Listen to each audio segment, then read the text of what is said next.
So what topic did I pick for today's sermon? Any guesses?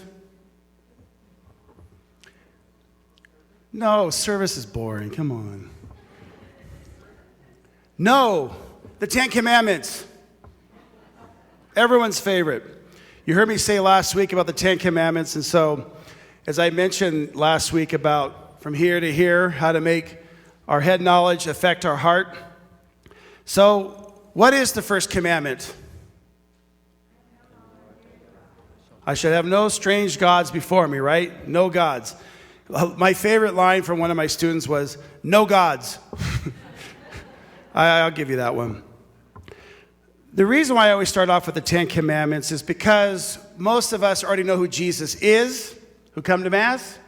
So the next step is, once you have the charismatic message of who Jesus is, next thing is, well, how do you want me to understand how you want me to act, Jesus? And so the Ten Commandments get really a bad rap because the commandments help us make correct decisions. And believe it or not, the more we know, the easier it is for us to live.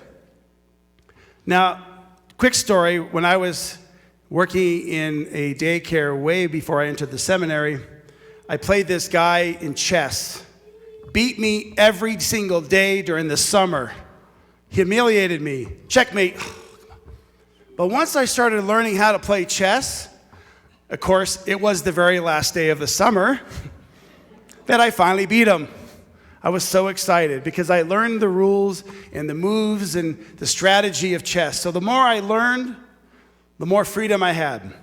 So the first commandment deals with a lot of things. And the key here is, if you're not supposed to have any gods before you, the key is distractions. Now, I'm going to get a little dark here just because of what the first commandment entails. The demons like to distract. That is one of their goals for us Christians. They know that you guys are baptized. They already know that they've lost against you. So their hope is to distract you enough to make you go a different way. So John Paul II made a really interesting point back, I think it was in the 70s or the 80s, in one of his encyclicals called Faith and Reason. And in paragraph 48, he talks about faith and reason have to go together. And if you don't have faith and you don't have reason, it leads to and promotes superstition. And so, if you go to Rome today, you see a lot of lack of faith in Europe. Because they have lost their faith, superstition has increased. Because we as an American culture want our answers now. We have what we call lack of trust in divine providence and divine will in our lives. And so the sins that go with the first commandment could be various. It could be distractions from your job, people you know, your spouse, sports tournaments, money, things. Nothing should be above our God. So when we put anything above God, it becomes a distraction. Now, when I was in California, the excuse I heard ad nauseum, for those who don't know what that means in Latin, it means to the point of throwing up. Oh, we have a tournament this weekend. And I couldn't tell you how many times I would hear, well, the tournament became number one priority and Mass became a second priority. So what it says to me is the lack of understanding of how important God is in our life. So how it didn't go from here to here, who knows? But the sins that go with the first commandment are a lot. And this is kind of like what I'm dealing with a lot now, just because of experience and training that I've dealt with in the last 8 years. and that is dealing with esoteric or occult practices. Superstitions. Now, have you ever watched baseball? Guys will wear the same socks, never wash them. One of my favorite pitchers, Clayton Kershaw for the Dodgers, I'll watch him. He'll be running off the playing field, and there'll be a line there where the foul line is, and he'll just jump right over it. And so does Matt Kemp. So every time these baseball players have superstitious things they do, like they'll never wash their hat, or they'll do these things. They think that in superstition, like if you have power in a superstitious action, like not crossing over the line, that's actually going to give you power to play better. It doesn't. Superstitious people believe that if they do certain things, they have power over the evil one, or good things will happen to them, and that is false. Because what happens with superstitious people is they totally lack trust in God. Utterly lack trust. There's no reason for any Christian to ever be superstitious. I knew people who wore crucifixes because they felt it was going to protect them in a superstitious way. Tarot card readings. The old joke was, I was playing poker with tarot cards. I got a full house and 4 people died. Tarot cards dealt with psychics, and I'll get into psychics in a second. There are various forms of dark arts that can affect. Now, in the realm of spiritual warfare, exorcism, if you ever want to see an exorcist roll his eyes, say that somebody was involved in voodoo, or macumbe, which comes from Brazil, curanderos, santeria. All of these type of people get their information not from God. So I will tell you insider information that nobody knows that I just learned a few years ago. Let's say, for argument's sake, that you were so desperate, life is really, really difficult, I got to find out what my future is, I need some help here, and you go to a psychic, a curandera, a palm reader, or whatever. Now, why is it that they always seem to get some of the information right and a lot of it wrong? Why do you think? Where are they getting that information from? They're getting it from a dark force. And this is so simple. And once you learn this, it makes total sense. You and I have a guardian angel, right? Do we all believe that? We all believe that Jesus Christ is God, right? Mary, St. Michael, Jesus, small people like that, right? We have protection from everything in the universe. So you have to remember, we as Catholic Christians are not afraid. I'm quoting an exorcist that I personally know. So as Catholics, we should not be afraid because we have the Blessed Mother, Jesus Christ, our guardian angel, and St. Michael, just to name a few. When you go out and about, your guardian angel hangs out with you. You know that, right? Did you know that guardian angels are the most unemployed angels in the universe? Because we never hardly ever talk to them or ask them to help us out. But in the meantime, you also have the opposite of good angels following you around. But there's one thing you have to remember. Angels are not all knowing. They don't know everything. My guardian angel only knows what the Heavenly Father tells him. A demon doesn't know everything about me. He has to be present here in front of me to know what's going on with my life. So when you go to a psychic who has a close relationship to a demon, and the demon that's following you around communicates to the demon of the psychic, because they're all both in the same room. It's so simple. Demons are not indifferent towards us. They don't go, oh, it's Father Darren, I'm taking a lunch break. No. They know a little bit about you. So that little bit they tell the psychic, say, hey, tell Father Darren that his mother's short. Duh. Everybody's short to me. Or, yeah, your mom and dad are from Italy or have Italian parents. Or they'll tell you just a little bit to keep you interested. They might even tell you something that's really good. It's like, wow, how did you know that about my grandmother not liking garlic on Thursdays? That's pretty good. God is all-knowing. He knows exactly everything about us. He even knows what the demons are thinking. So when you have God on your side, you have God who actually knows what your enemy thinks about you and what your guardian angel knows about you. So when you go to a psychic, that psychic has a close relationship with their demon, pure and simple. Like I have a close relationship to my guardian angel. Pure and simple. So for us as Catholics, we have to realize that when we involve ourselves in these esoteric practices or get involved, you are opening yourself up to very dark things.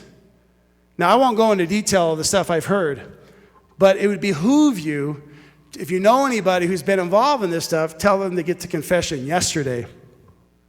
I'm going to tell you a secret that I learned just a few years ago about confession. Mediums. It's not the type of size of clothes that I wear anymore.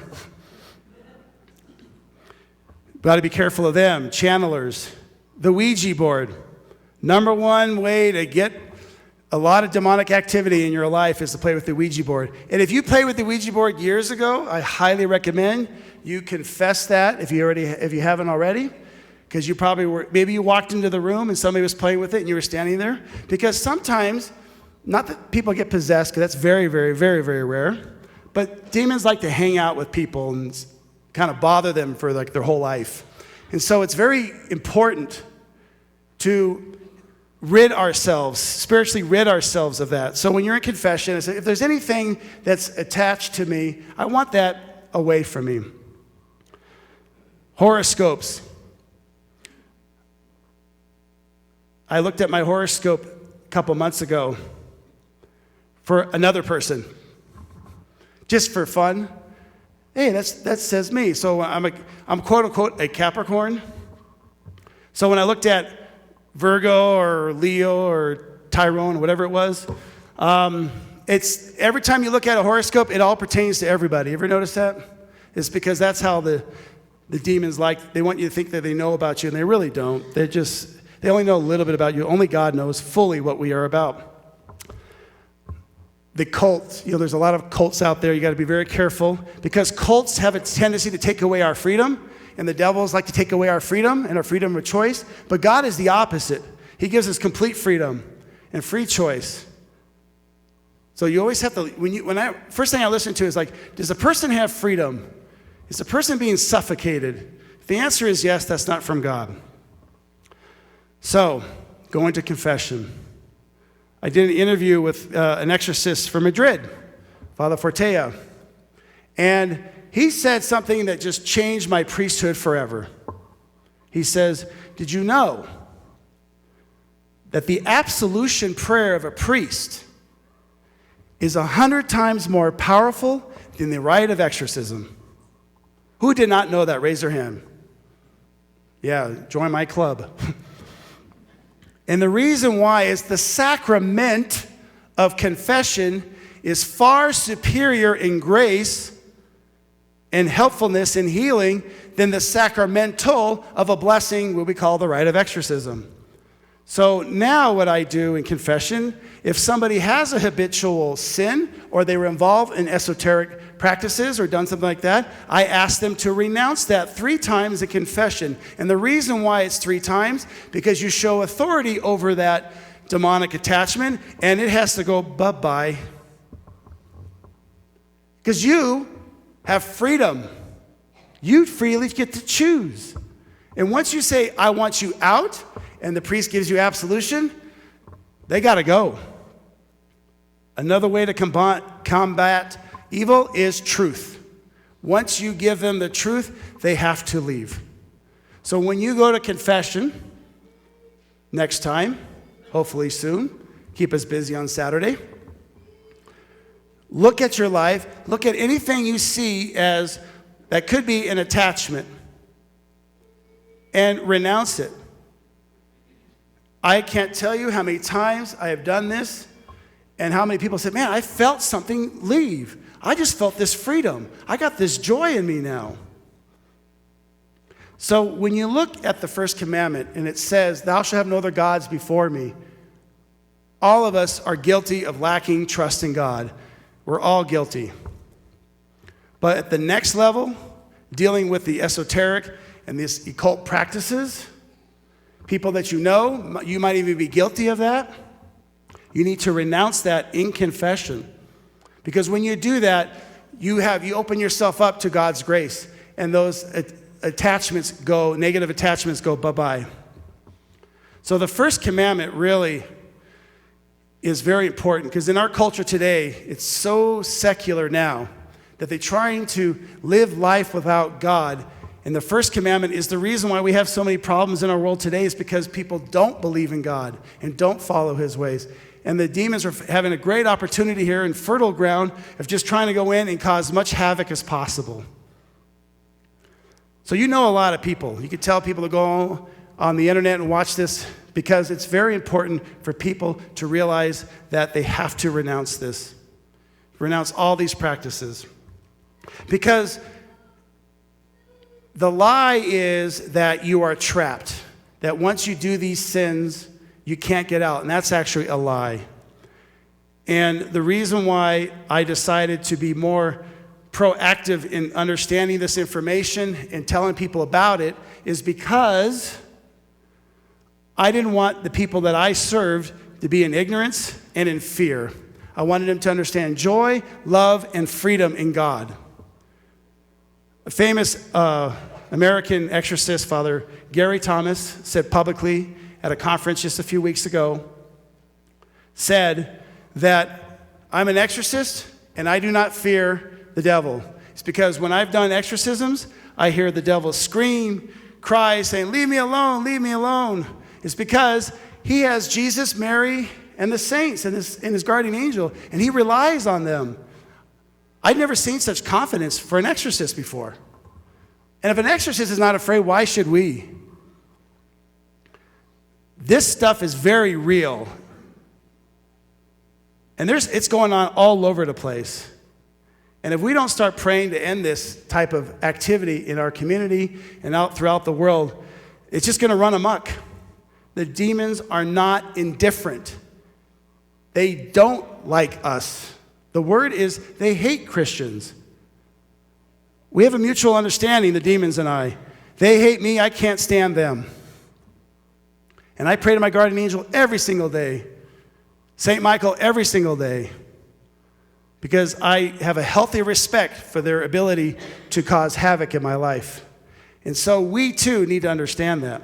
Now I could spend probably a good 15 hours on this topic, but I won't.